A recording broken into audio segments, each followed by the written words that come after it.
لقیتها بمثلها مغفرة رواه مسلم.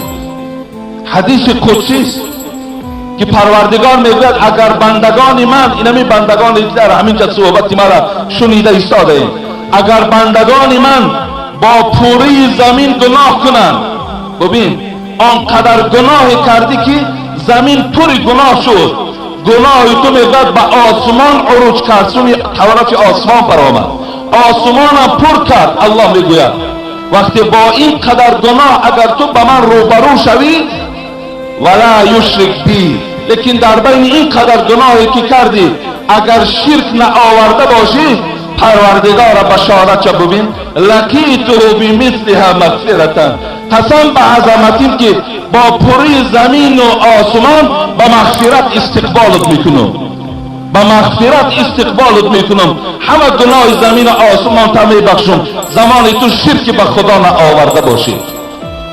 اگر زمین و آسمان پوری گناه باشد، این جمله های هست که چرا این ما به سمع شما نرسانیم، چرا به گوش شما این جمله ها را ما نرسانیم، تا به کی ما و شما به شرک داده می شویم.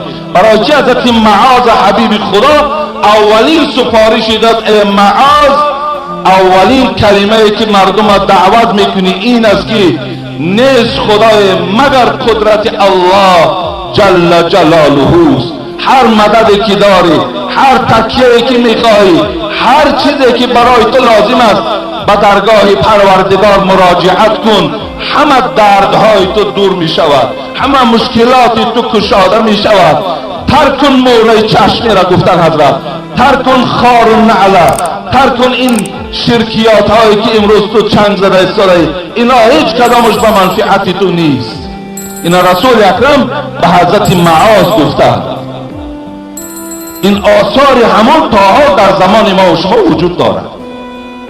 ما و شما 5 وقت نماز جماعت داریم، نماز جمعه میخوانیم، لیکن بچه من چکار میکند؟ در معرکش عرق میدهد، در معرکش گویم دخترای بی حیا و بی صدر آورده چکار میکند؟ در نمایش مردم میبرارد. پس این معنای او را دارد که ما کاملا ایمان نداریم، ما کاملا تسلیمی در قرآن شدگی نیستیم. از حبیب خدا پرسیدن، میگه بار حبیب خدا در حضور صحابه بود و چی گفت؟ این در صحیح مسلم است، در صحیح بخاری هست. الا انبئکم باکبر الکبائر، یک بار. الا انبئکم باکبر الکبائر، 2 بار. حبیب خدا گفته ایستاده است الا انبئکم باکبر الکبائر، 3 بار گفتن. مردم مسلمان خبرتان دهم که گناه کلانترین کدام است؟ مسلمان ها خبرتان دهم گناه کلانترین کدام است؟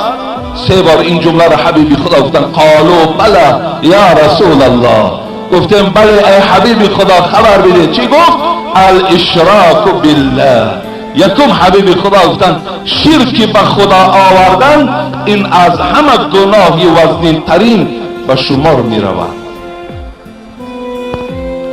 حضرت معاذ روان کردن. برادرای عزیز، من این مسئله را کمی روشن میکنم، زیرا که من باور کنین حتی همین ساعتهای حیاتی خود من غنیمت میشمارم و حتی همین وظیفه را از همه وظیفه اولین درجه میشمارم و حتی باوری هم ندارم که تا جمعه دیگر ما در بین شما هستیم یا نیستیم.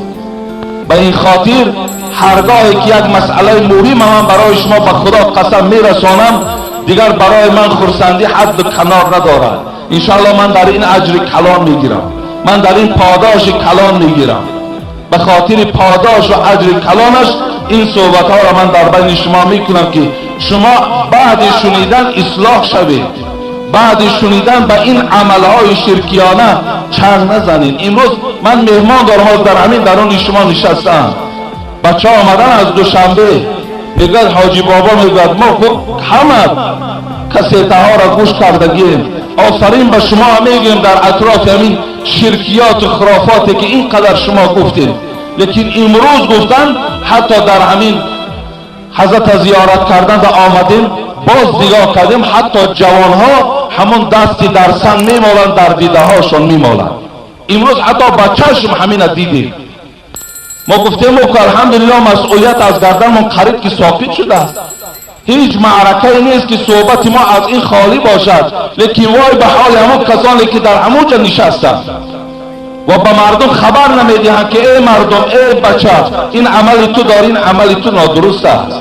وای به حال اونها که برای گویم که یک متاع ناچیز از دنیا چشمها را میپوشند به خاطر 5 سامان یا 10 سامان. این مشکل است.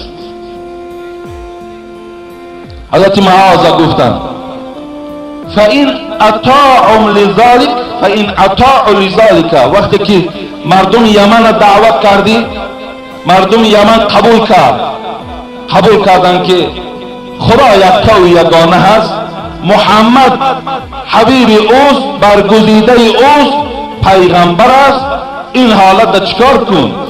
وقتی اطاعت کن فاعلمهم ان الله تبارک و تعالی افترض علیهم 5 صلوات فی کل یوم و لیلة.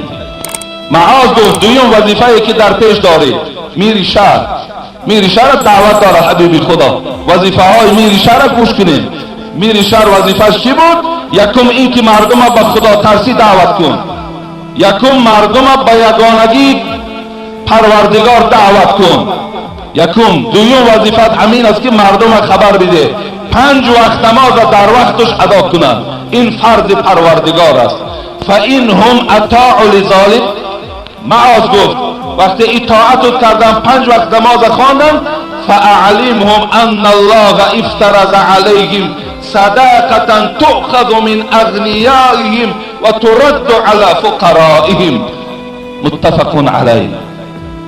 سیوم وظیفت همین است، با مردم یمن برسان. 5 وقت نماز خواندن، به یگانگی پروردگار ایمان آوردن، محمد را همچو پیغمبر شناختند. وظیفه تو این است. سوم وظیفه این است که به مردم خبر بده که از مالی که دارین پروردگار بالای شما فرض گردانیده است که از او زکات جدا کنید. زکات جدا کنین، حق مسکین و بیچاره و ناتوانی که هست از مردم بگیر، در کم بغل ها تقسیم کن. این حدیث و این منظره که رسول اکرم با معاذ انجام دادن، اینم دلالت بر فرض بودن زکات میکنند. اینم دلالت بر این میکند که تو انشاءالله در نزد پروردگار قدر و شرف میابی زمانی که اگر تو ادا کننده زکات باشی.